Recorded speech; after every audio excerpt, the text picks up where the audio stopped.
苏媛，你说爱情里先动心的那个，是不是注定就是弱者？理论上来讲，会有一定的落差感，但是以我多年的恋爱经验来说，也不一定。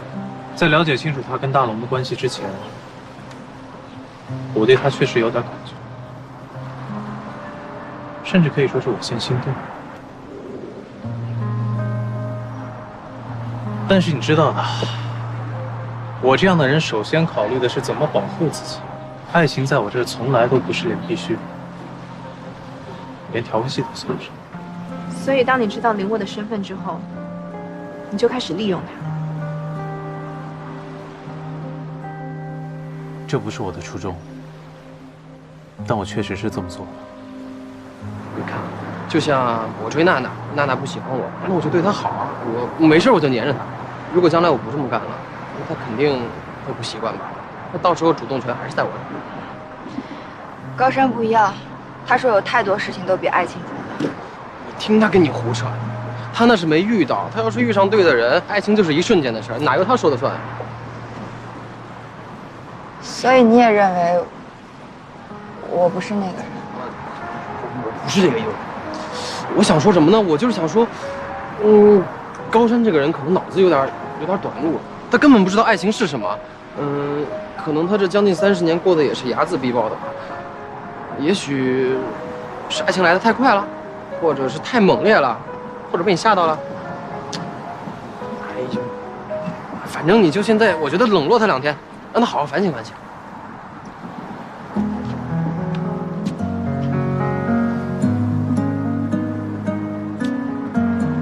这什么运气？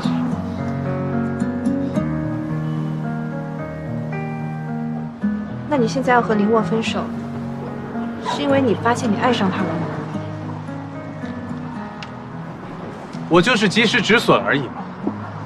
秦圣生出手，相对于和林沃的感情，我更加不愿意得罪他。以卵击石没有胜算的事情，我这种人不会做。我一直都以为，你虽然冷酷狡猾、不讲情面，但你绝对不会利用感情。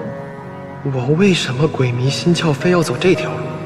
林沃扑过去为你挡那一刀的时候，你心里难道没有一点点的触动吗？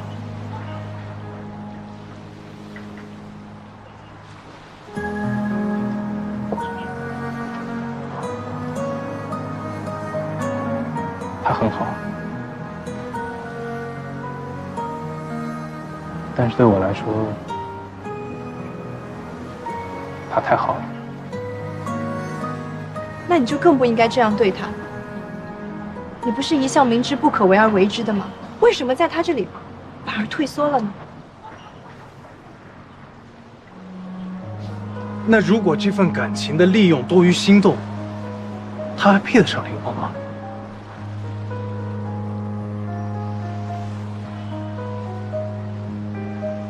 我对他更多的是愧疚。